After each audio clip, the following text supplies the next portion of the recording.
back to our continuing study of the life of Christ.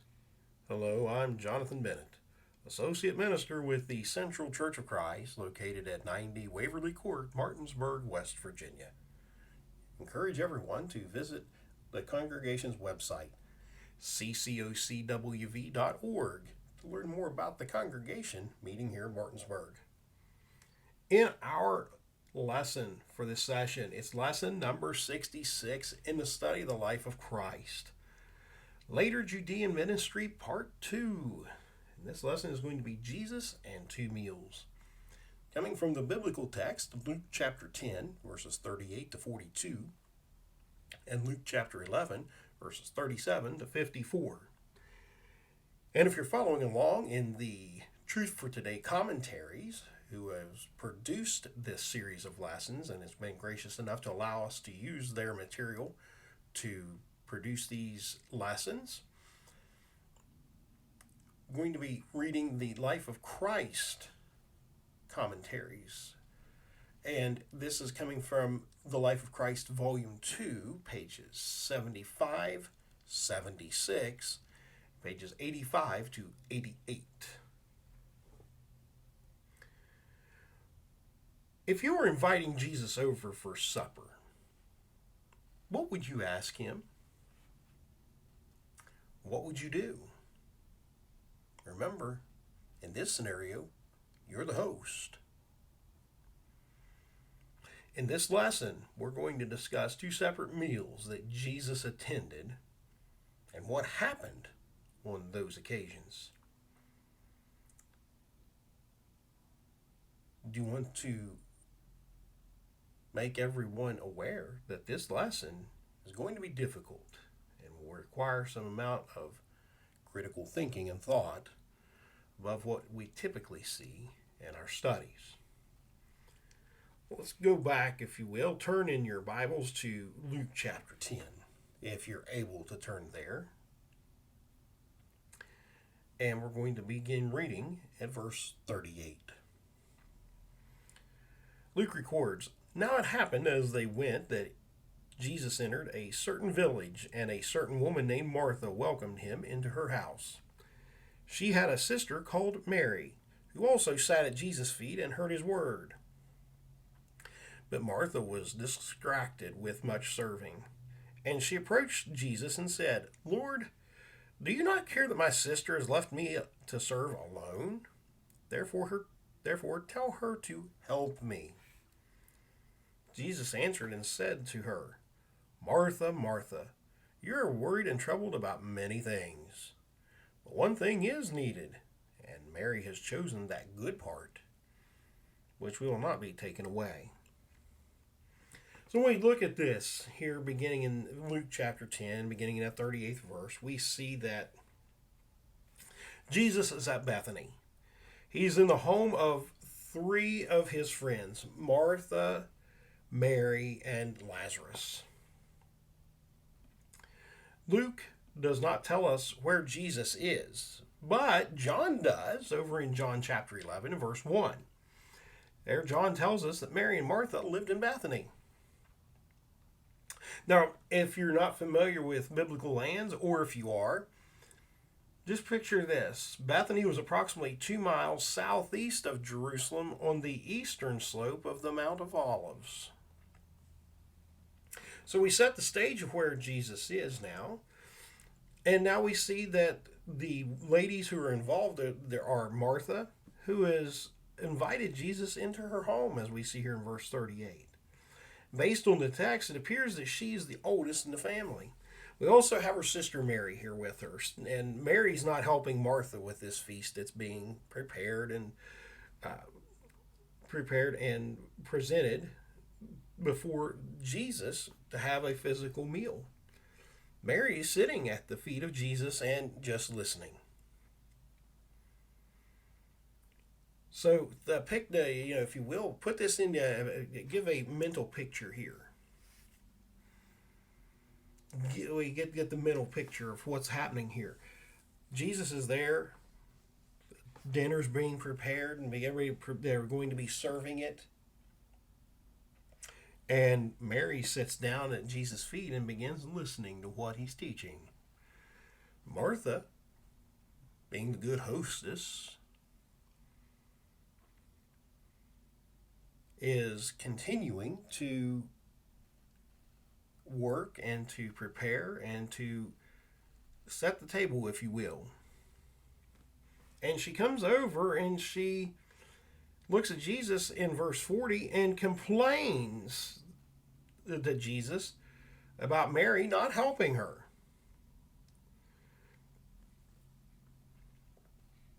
But notice Jesus' response in verses 41 and 42, where he says, Martha, Martha, you are worried about and troubled about many things, but one thing is needed, and Mary has chosen that good part, which will not be taken from her.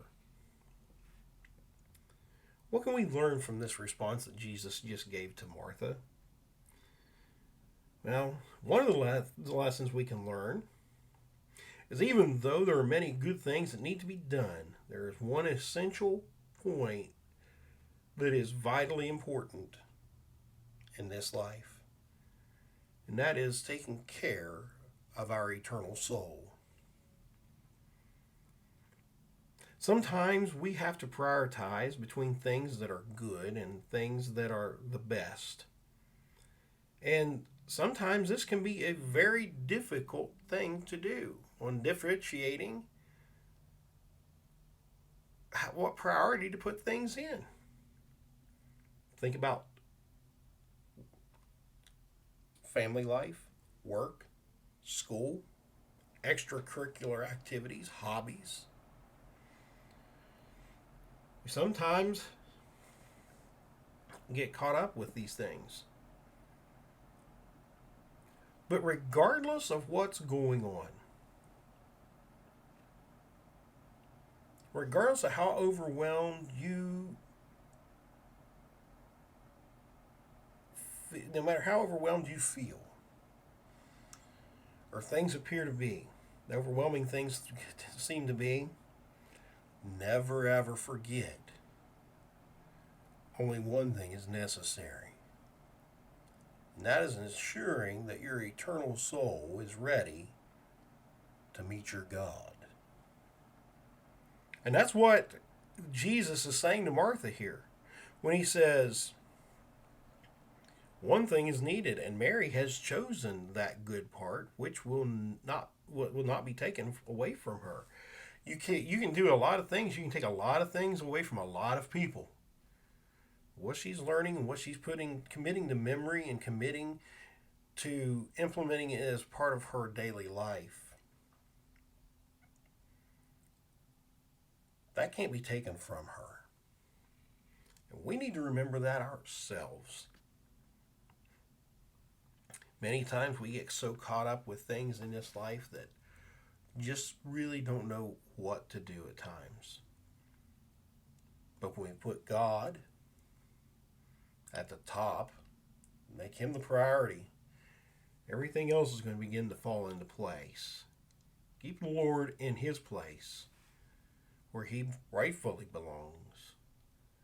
The rest of our life will begin to be there.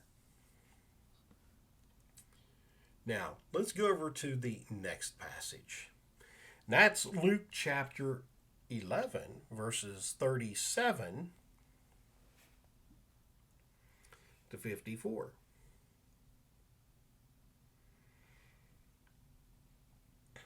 Let's read this passage.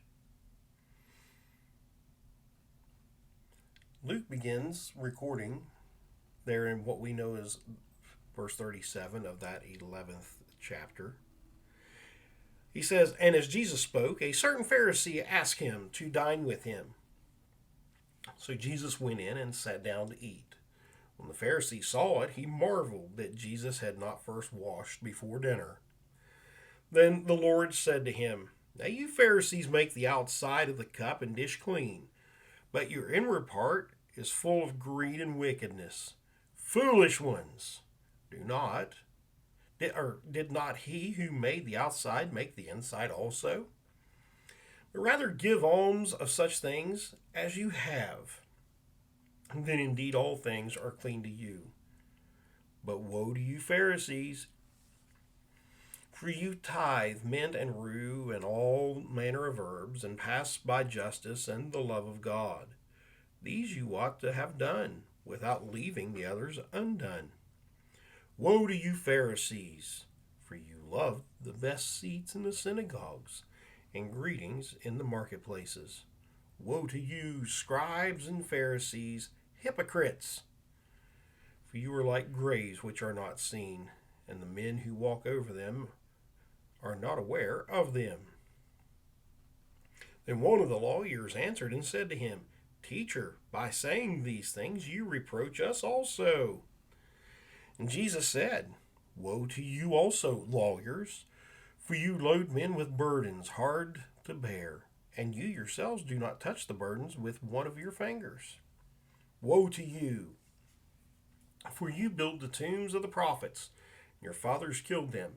In fact, you bear witness that you approve the deeds of your fathers, for they indeed killed them, and you build their tombs.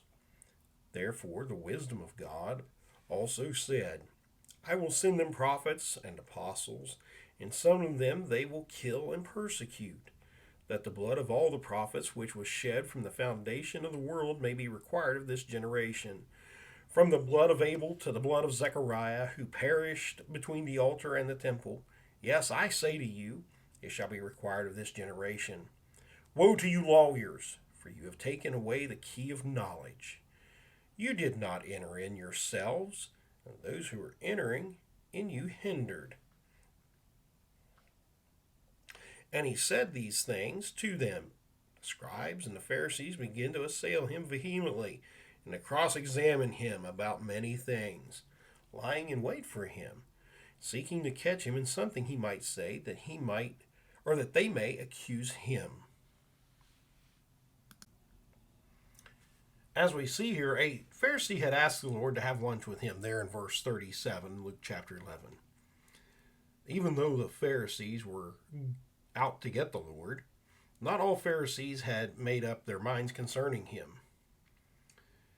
The Pharisees could have been sincere about this invitation, but however, the interactions between this Pharisee and the Lord make it seem as though the invitation was only to catch the Lord, if you will. So as we see this, Jesus sits down and he's eating with the Pharisees. In this setting, this was the second time Jesus had accepted an invitation to dine with a Pharisee. We learn that back in Luke chapter 7, verses 36 through 50, Jesus had accepted an invitation while in Galilee. But as we look at this, Jesus had accepted that invitation while in Galilee there in Luke 7. But in the future, we look to Luke 14, verses 1 through 24, there's going to be a third invitation for Jesus to eat with the Pharisees. Remember, each meal resulted in conflict between Jesus and his host. So why did Jesus keep accepting these invitations? Surely it was not because he was hungry and needed free food. Surely he was not looking just for moments to chastise the Pharisees either. What we do know is that Jesus was just as concerned about the souls of his enemies as he was the souls of his friends. You know, even though we know the outcome may not be what we desire, we have to take advantage of all the opportunities the Lord provides us. Even though we may not like someone, or we may not agree with their lifestyle, or we may not agree with what they're doing in a particular area of their life, When we look out into the world, we need to be looking out and seeing souls. And we need to be seeing souls that are precious in the eyes of God, just as Jesus saw the Pharisees and his enemies as precious souls needing salvation. So, what was the initial conflict back in verse 38? What is this? Well, Jesus did not go through the elaborate washings that was ceremoniously prescribed by the Pharisees. Why? It was not a command of God. God did not command this. It had become one of the rituals that the Pharisees had added based on simple instructions from God.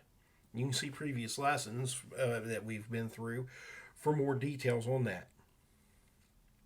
Of how God had given a simple instruction at the beginning, and over time, men had added to it and added to it and added to it, to make it almost impossible to keep. But at this point here, what we're seeing, the Pharisee called this out. He calls Jesus out. When he called Jesus out for this. As far as the Pharisee was concerned, Jesus was ceremoniously unclean. But we come down to verses 40 and 41 in Luke chapter 11, and we see how Jesus responded. Foolish ones, did not he who made the outside make the inside also? But rather give alms of such things as you have, then indeed all things are clean to you. When you look into the Truth for Today commentary, you see that we see that commentary says, if you dedicate your inner self to the betterment of others, this will ensure that you will be clean both inside and out. How true that statement is.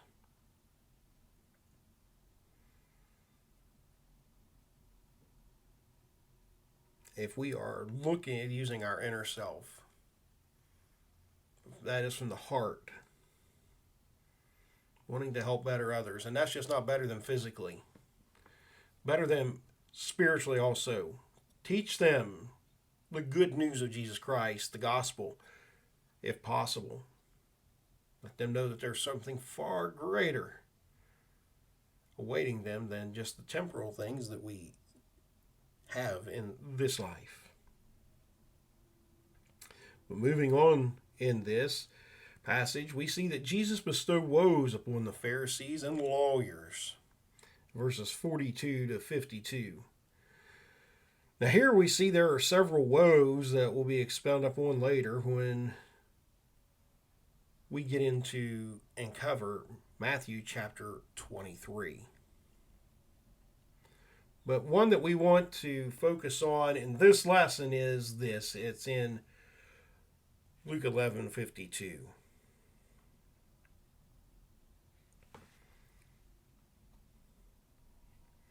Jesus says, "Woe to you lawyers, for you have taken away the key of knowledge. You did not enter in yourselves, and those who were entering in, you hindered."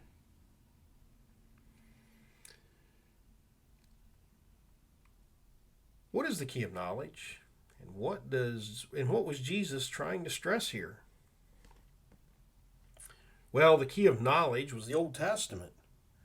Without it, we really wouldn't have a full understanding of what's happening in New Testament times, as we now have the Bible written out.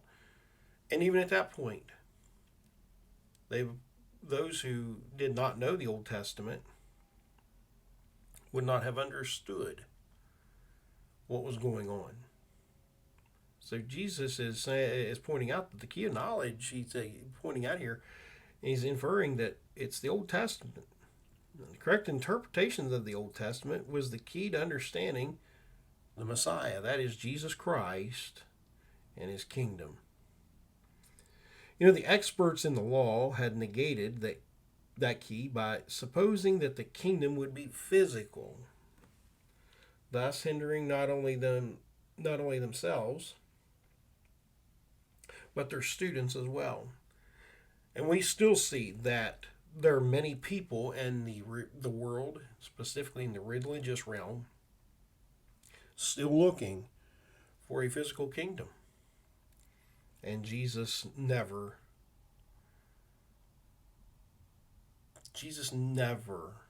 came to establish a physical kingdom, and he made that very clear. You can reference John chapter 14, verses 1 through 4, and see that he puts that thought process to rest very quickly.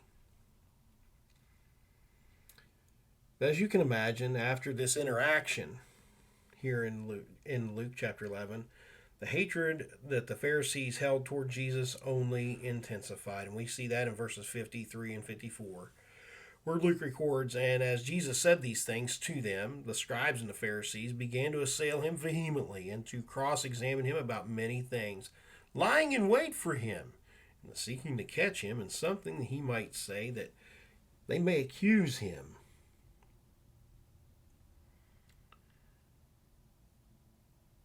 There are several lessons we can take from these encounters that we've looked at in this lesson. Number one is taking care of our soul is the most important part of life. We have to prioritize between things that are good and things that are the best in life. What's good for me, but then I look at things and say, what's best for me? And what's best for me supersedes that which is good.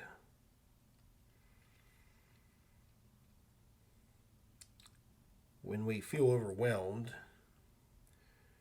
we need to not neglect the one necessary thing, and that is our soul.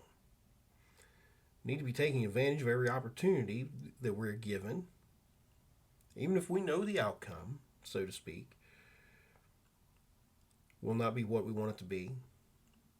In some situations, we still need to take advantage of the opportunities presented to talk to others about Jesus Christ. If we dedicate ourselves to the betterment of others, we're going to be both clean on the inside and on the outside. At the very beginning of this lesson, the question was asked, what would you do if you were able to host Jesus for dinner?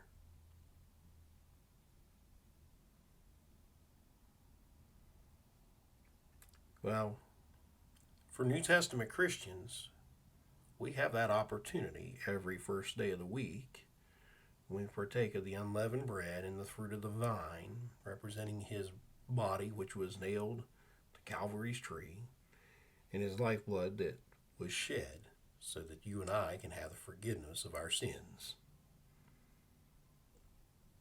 How will you treat him? You follow his commands? When you come to that table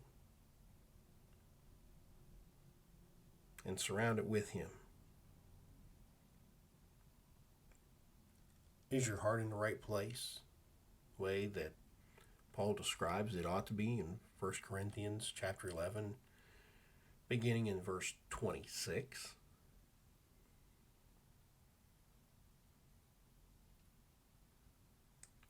Remember this, that in the passage in Luke chapter 11, verses 1 through 13,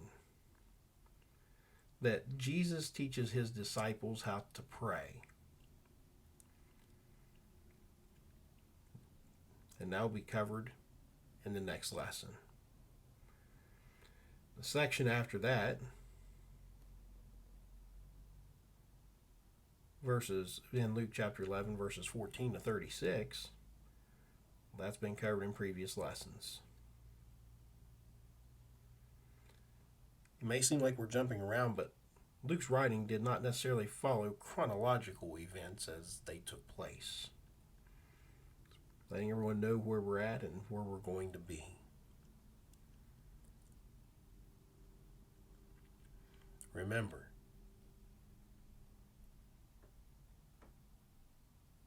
John records in John chapter 3 and verse 16 that for God so loved the world that he gave his only begotten Son. That is his one unique Son.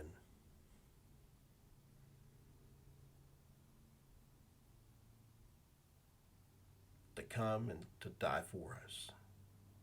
That verse says, for God so loved the world that he gave his only begotten Son, that whosoever believes in him should not perish, but have everlasting life. Continue to verse 17. For God did not send his Son into the world to condemn the world, but the world through him might be saved. Pray that these lessons are a benefit to you, that you're able to learn from them, to enrich your spiritual knowledge, and that we will have a better appreciation for the life that our Lord lived so long ago when he walked on this earth. Until next time, God bless.